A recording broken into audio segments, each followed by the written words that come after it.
Hai semuanya, apa kabar kalian? Pastinya sekarang kalian pasti udah siap untuk ikut ibadah minggu remaja dan pra-remaja hari ini. Walaupun kalian cuma di rumah aja, tapi tetap kok kalian bisa untuk memuji dan memuliakan nama Tuhan. Kalau begitu, sekarang kita akan untuk memulai ibadah kita pada hari ini, mari kita naikkan pujian, hari ini kurasa bahagia.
Sebelum kita lanjutkan ibadah kita pada hari ini, mari kita satu dalam doa. Bapa kami dalam surga, terima kasih ya Bapa, karena Kau telah menyertai kami sehingga kami bisa menyiapkan hati kami untuk beribadah hanya kepadamu saja ya Bapa. Bapa, tolong sertai kami dalam ibadah, berikanlah kami bisa mengikuti ibadah dengan baik dari awal pertengahan hingga akhir, dan Tuhan tolong sertai peralatan ataupun media yang kami pakai pada hari ini. Bapa, seluruh aktivitas kami serahkan hanya ke dalam tangan-Mu saja. Dalam nama Yesus kami berdoa mengucap syukur, haleluya, amin. Teman-teman, sekarang kita akan melanjutkan pujian kita. Itu ya, kasih jiwaku.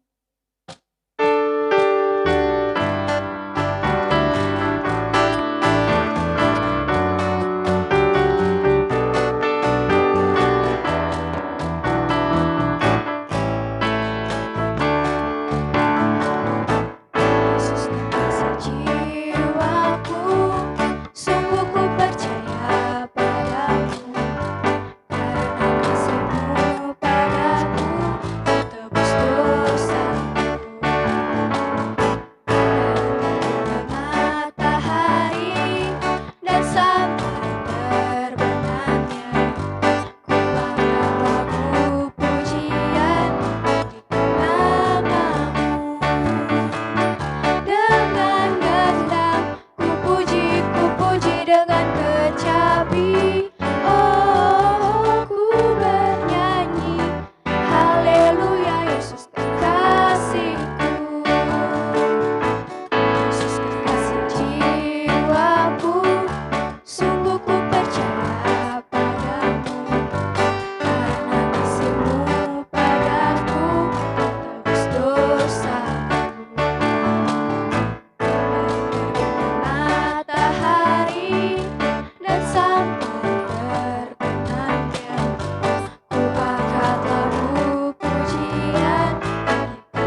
Ya, hari ini Monovi akan memimpin firman dalam ibadah remaja ini. Namun sebelum itu, sebelum kita dengarkan firman Tuhan, mari kita berdoa terlebih dahulu. Mari kita berdoa. Bapak, terima kasih atas pimpinanmu, penyertaanmu selalu Bapak, sehingga pada hari ini kami dapat mengikuti ibadah remaja dengan baik. Dan hari ini dan saat ini juga Bapak, kami akan mendengarkan firman-Mu, kiranya Engkau memberikan kami hikmat, dan sehingga kami dapat mengerti akan firman yang Engkau berikan kepada kami. Tuntun dan pimpin kami selalu Bapa, hanya di dalam nama-Mu saja kami berdoa dan mengucap syukur. Haleluya, amin. Ya, firman hari ini terdapat dalam Lukas 8 ayat 40 sampai 56. Ayo, kita buka sama-sama Alkitab kita.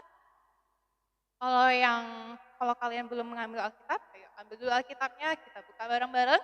Dan Monovi akan menuntun kalian dalam bacaan kita hari ini. Ya, udah siap? Udah kebuka Alkitabnya? Terdapat di Lukas 8 ayat 40 sampai 56. Mari kita membacanya. Yesus membangkitkan anak Yairus dan menyembuhkan seorang perempuan yang sakit pendarahan. Ketika Yesus kembali, orang banyak menyambut dia sebab mereka semua menanti-nantikan dia. Maka datanglah seorang yang bernama Yairus. Ia adalah kepala rumah ibadat. Sambil tersungkur di depan kaki Yesus, ia memohon kepadanya supaya Yesus datang ke rumahnya. Karena anaknya perempuan yang satu-satunya yang berumur kira-kira 12 tahun hampir mati. Dalam perjalanan ke situ, Yesus didesak-desak orang banyak. Adalah seorang perempuan yang sudah 12 tahun menderita pendarahan dan yang tidak berhasil disembuhkan oleh siapapun. Ia maju mendekati Yesus dari belakang dan menjamah jubahnya. Dan seketika itu juga berhentilah pendarahannya. Lalu kata Yesus, "Siapa yang menjamah aku?" Dan karena tidak ada yang mengakuinya, berkatalah Petrus, "Guru, orang banyak mengerumuni dan mendesak engkau."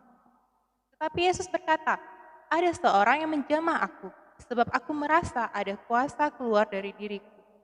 Ketika perempuan itu melihat bahwa perbuatannya itu ketahuan, ia datang dengan gemetar, tersungkur di depannya dan menceritakan kepada orang banyak apa sebabnya ia menjamah dia, dan bahwa ia seketika itu juga menjadi sembuh. Maka katanya kepada perempuan itu, "Hai anakku, imanmu telah menyelamatkan engkau. Pergilah dengan selamat." Ketika Yesus masih berbicara, datanglah seorang dari keluarga kepala rumah ibadat itu dan berkata, "Anakmu sudah mati, jangan lagi engkau menyusah-nyusahkan guru." Tetapi Yesus mendengarnya dan berkata kepada Yairus, "Jangan takut, percaya saja dan anakmu akan selamat." Setibanya di rumah Yairus, Yesus tidak memperolehkan seorang pun ikut masuk dengan dia, kecuali Petrus, Yohanes, dan Yakobus, dan ayah anak itu serta ibunya. Semua orang menangis dan meratapi anak itu. Akan tetapi Yesus berkata, "Jangan menangis, ia tidak mati, tetapi tidur." Mereka menertawakan dia, karena mereka tahu bahwa anak itu telah mati. Lalu Yesus memegang tangan anak itu dan berseru katanya, "Hai anak, bangunlah." Maka kembalilah roh anak itu dan seketika itu juga ia bangkit berdiri. Lalu Yesus menyuruh mereka memberi anak itu makan. Dan takjublah orang tua anak itu. Tetapi Yesus melarang mereka memberitahukan kepada siapapun juga apa yang terjadi itu. Nah, gimana judul bacaan kita hari ini? Cerita kita udah kebayangkan apa yang dilakukan Tuhan Yesus? Ya, dalam cerita ini Tuhan Yesus menyembuhkan 2 orang sekaligus dalam satu waktu itu. Yaitu menyembuhkan wanita yang mengalami pendarahan selama berapa tahun? 12 tahun.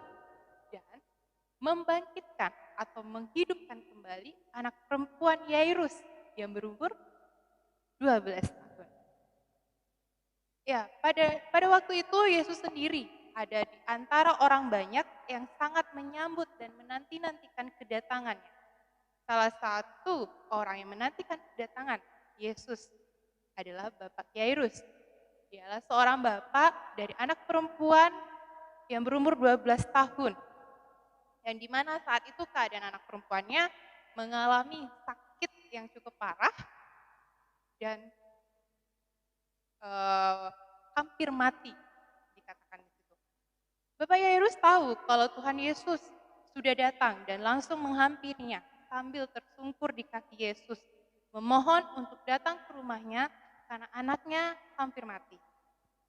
Yesus tahu di sana dia akan mengadakan banyak mujizat, seperti di tempat yang dikunjunginya sebelumnya.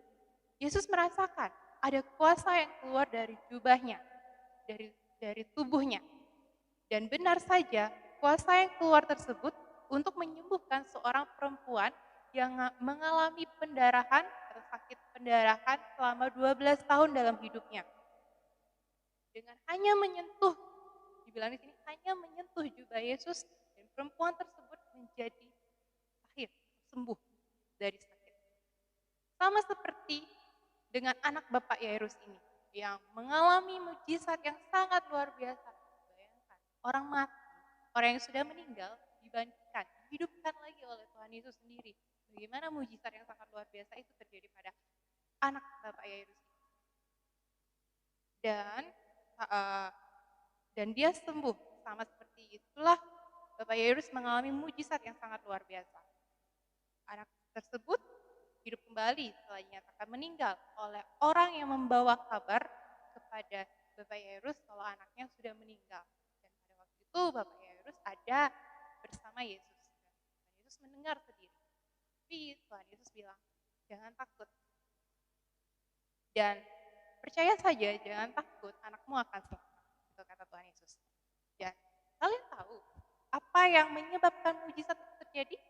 Mujizat perempuan yang mengalami pendarahan selama hidupnya, selama 12 tahun hidupnya, anak Bapak Yairus itu yang mengalami sakit yang cukup parah, bahkan sudah dinyatakan mati, sudah dinyatakan meninggal oleh keluarganya. Kalian tahu apa yang menyebabkan mujizat itu dapat terjadi? Ya, iman yang menyelamatkan. Iman yang menyelamatkan ya, yang dimiliki oleh perempuan yang mengalami sakit pendarahan itu, dan iman yang menyelamatkan juga yang dimiliki oleh bapak dari anak perempuan itu. Walaupun tadinya sempat goyah oleh kabar yang datang, kabar kematian dari anak Bapak Yairus itu, tetapi ya Bapak Yairus tetap mempercayai kalau Tuhan Yesus yang dapat memulihkan keadaan dengan menghidupkan kembali anak. Dan benar saja, dengan kasih yang dimiliki Yesus untuk anak Bapak Yairus ini, Yesus mampu mengubah duka menjadi sukacita. Sama seperti kita saat ini, walau keadaan kita saat ini sedang katakanlah tidak menyenangkan, di mana kita tidak bisa keluar, kita harus tetap di rumah, kita tidak bebas untuk bergaul dengan teman-teman kita karena harus mengikuti himbauan pemerintah, yaitu mengikuti physical distancing, ya, dan kita tidak bisa bersekolah, dan masih banyak lagi yang dibatasi saat ini dan membuat kalian tidak bersuka cita dalam keadaan saat ini. Sama pada waktu itu juga duka yang sangat mendalam yang dialami oleh Bapak Yairus. Tapi dengan iman yang dipercaya kepada Yesus, dia mengalami sukacita itu karena anaknya hidup kembali. Kita harus percaya bahwa Yesus mampu mengubah keadaan saat ini menjadi sangat-sangat indah nantinya. Asalkan ada satu syarat, yaitu kita memiliki iman yang menyelamatkan, iman yang percaya hanya kepada Yesus saja.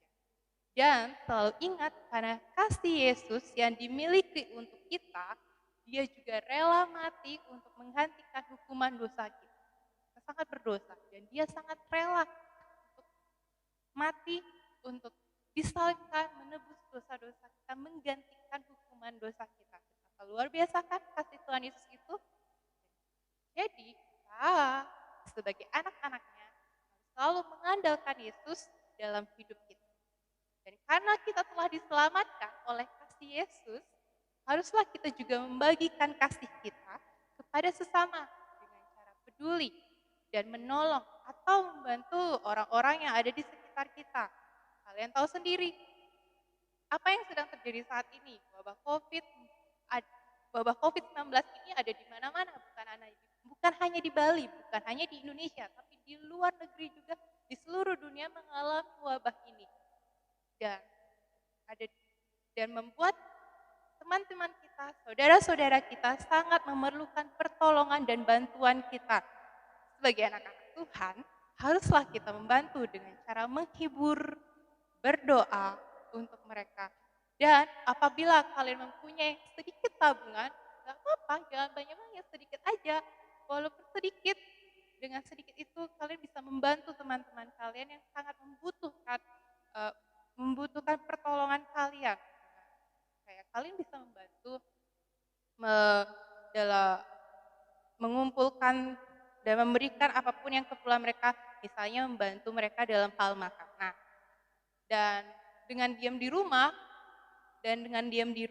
tidak kumpul-kumpul dulu dengan teman-teman, rajin membersihkan diri, rajin mandi, rajin cuci tangan, kita juga sudah itu merupakan bentuk kepedulian kita juga terhadap sesama.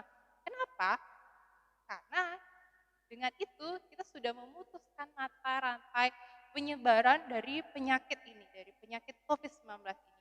Dengan diam di rumah, dengan tidak pergi kemana-mana, atau selalu menggunakan masker selalu membersihkan diri kita, membersihkan tangan kita, kita sudah mencegah penularan ini dengan tidak menularkan ke teman kita atau kita ditularkan dari teman kita. Selain itu juga, kita juga sebagai anak-anak Tuhan wajib bahkan harus rajin berdoa. Untuk apa? Untuk menguatkan kita, untuk menguatkan iman percaya kita kepada Tuhan Yesus.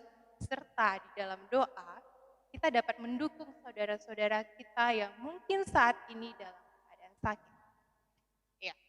Dan ayat nas kita hari ini terdapat, kita buka bareng-bareng ya, terdapat pada Lukas 8 ayat 50b. Buka bareng-bareng dan kita baca bareng-bareng. Jangan takut, percaya saja dan anakmu akan selamat. Kita baca lagi sekali ya. Lukas 8 ayat 50b. Jangan takut, percaya saja dan anakmu akan selamat. Oke, gampang kan ya? Pendek tapi mengena. Kenapa? Ya mengena banget dalam firman Tuhan hari ini.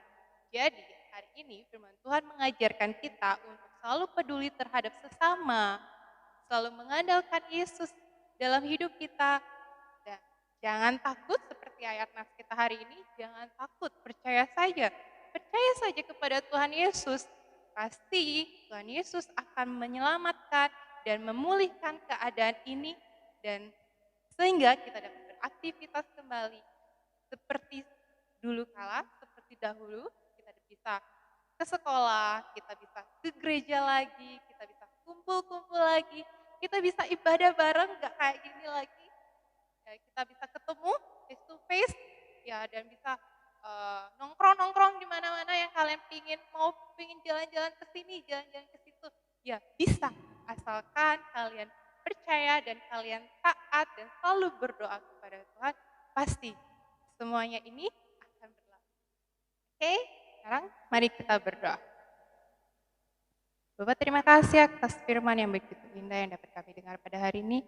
Kiranya Engkau selalu memberikan kami hikmat-Mu Bapak, dan menguatkan kami sehingga kami dapat melalui semua ini dengan baik Bapak, dan pada akhirnya kami akan melihat sukacita yang penuh yang tentunya itu berasal daripada Tuntun dan pimpin kami selalu Bapak, sertai kami dan jaga kami selalu. Terima kasih Tuhan Yesus, kepadamu saja kami berdoa dan mengucap syukur. Haleluya, amin. Iya, demikian firman kita hari ini.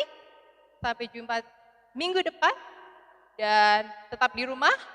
Selalu gunakan masker kalau mau berpergian, selalu bersihkan diri, mandi, cuci tangan yang rajin, dan tetap sehat, tetap semangat, dan selalu percayakan kepada Tuhan Yesus.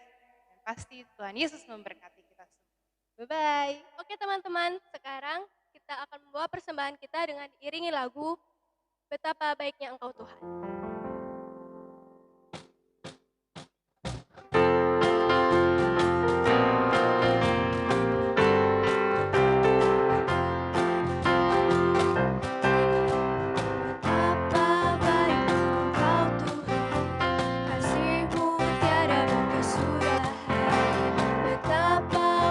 Kasih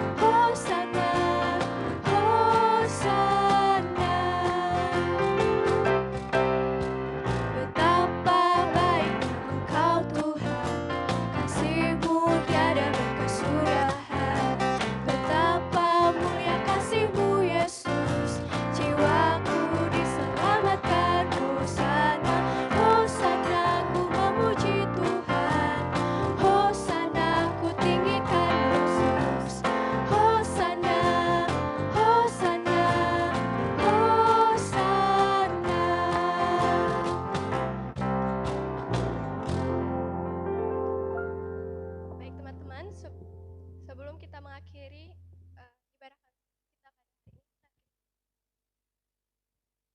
Bapa kami dalam surga, terima kasih ya Bapak, karena Kau telah menyertai kami selama ibadah kami pada hari ini.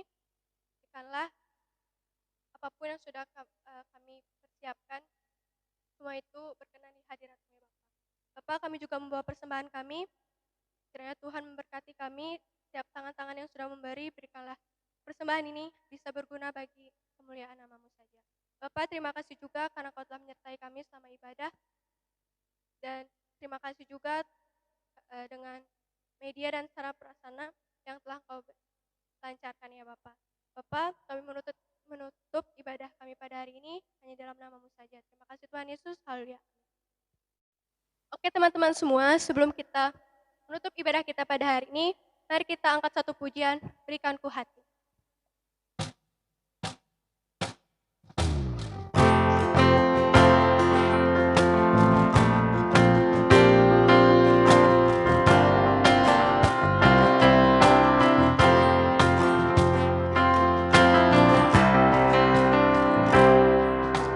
Berikan ku hati seperti hati-Mu, dengan belas kasihan. Berikan ku mata seperti mata-Mu, tuaian di sekelilingku. Berikan ku tangan-Mu untuk melakukan tugas-Mu. Berikan ku kaki-Mu melangkah dalam rencana-Mu.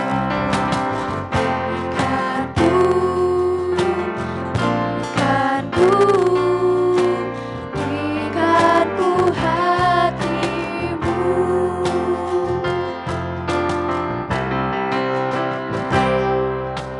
Berikan ku hati seperti hati-Mu, dengan belas kasihan.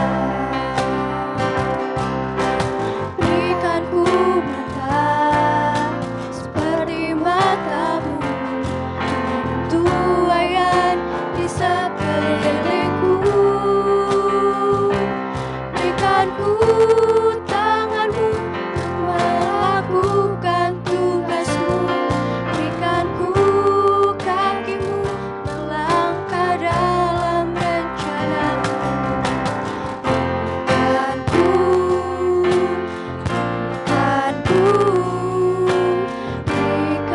ku hati-Mu.